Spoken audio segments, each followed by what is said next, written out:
Steven Jackson, there's more to Captain Jack than the Malice at the Palace. Seventh of the game tonight for Duncan. You cannot just go right into his face and throw up weak stuff. Duncan gives it up. Jackson for the first lead. Got it! When you hear the name Steven Jackson, chances are you flash straight to the Malice at the Palace. One night, one brawl, one headline that tried to define a man's entire career. But reducing Jackson to just that moment, that's like calling Michael Jordan that guy who sold some shoes. Inside the league, whether you called him Captain Jack or Stack 5, everybody knew Steven Jackson stood on business from the opening tip to the final buzzer.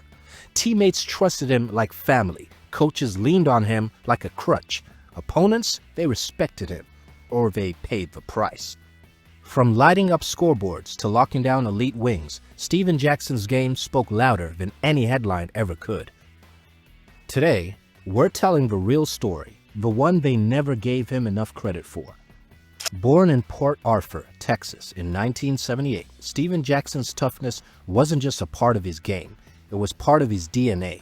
Growing up in a rough environment, basketball wasn't just a sport. It was survival. It was his way out. And early on, it was clear. This kid was different. At Lincoln High School, Jackson didn't just dominate. He made scoring look unfair. Mid-range pull-ups, rim attacks, deep freeze, whatever the defense threw at him, he had an answer.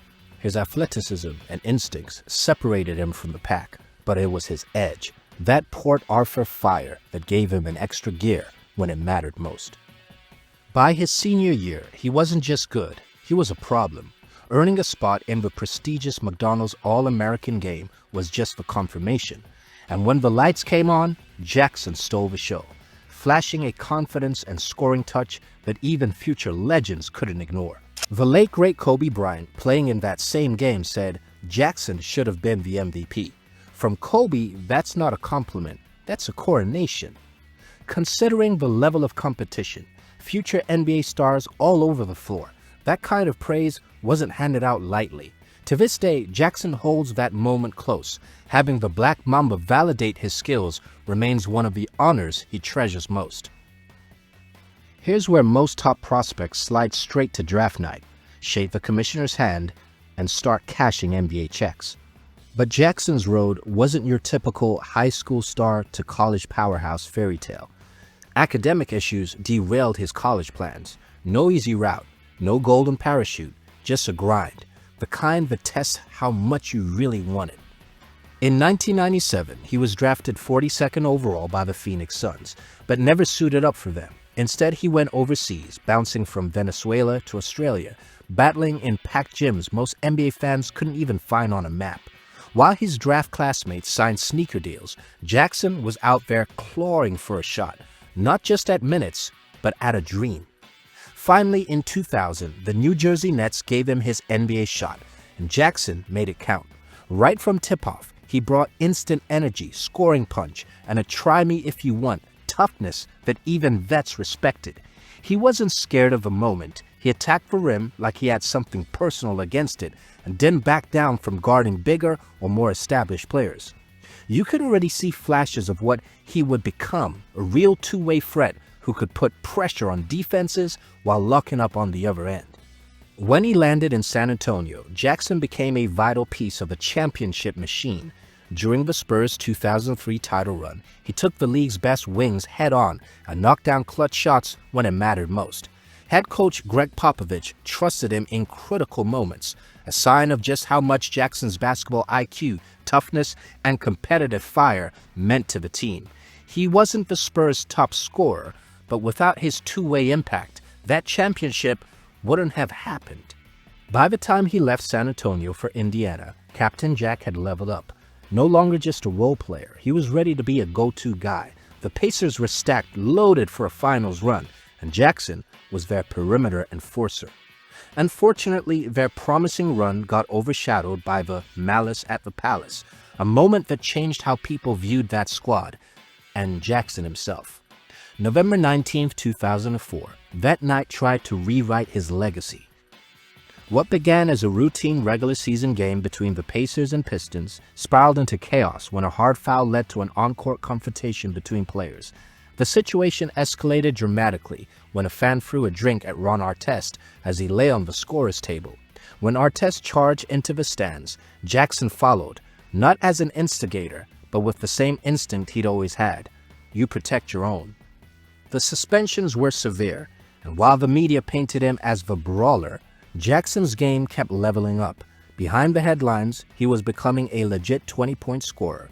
His offensive game was polished and fearless. That became even more obvious when he joined the Golden State Warriors and became a leader of the iconic We Believe team.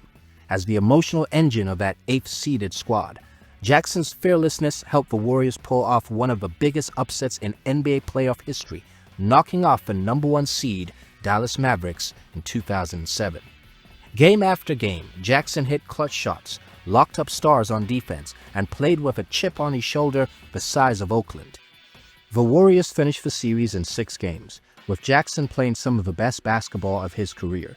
He hit 7 3-pointers in the decisive Game 6, locking up the victory and sending a message to the rest of the league. No seed was safe if Captain Jack was on the court. That night, you couldn't tell Jackson from a superstar if you tried. Although the Warriors eventually fell to the Utah Jazz in the second round, that We Believe run made history, and Jackson's role in it became a defining moment in his career.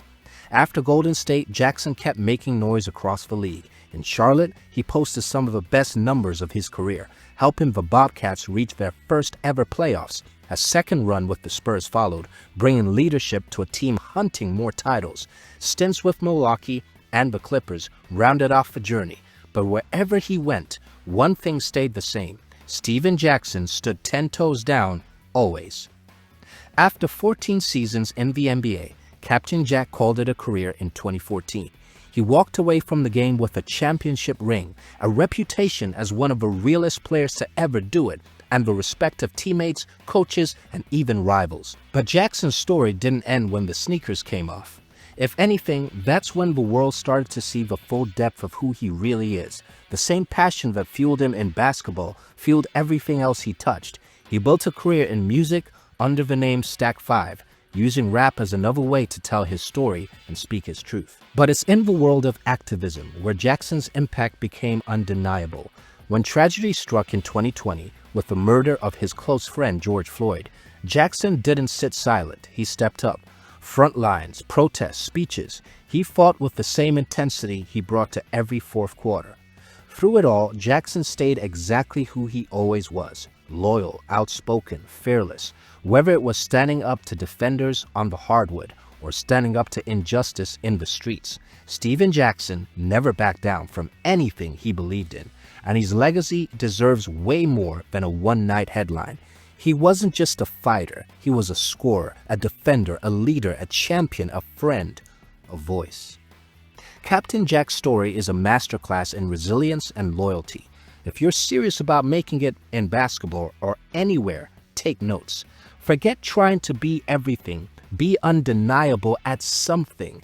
Find your signature. Master it until they have no choice but to trust you with the game on the line.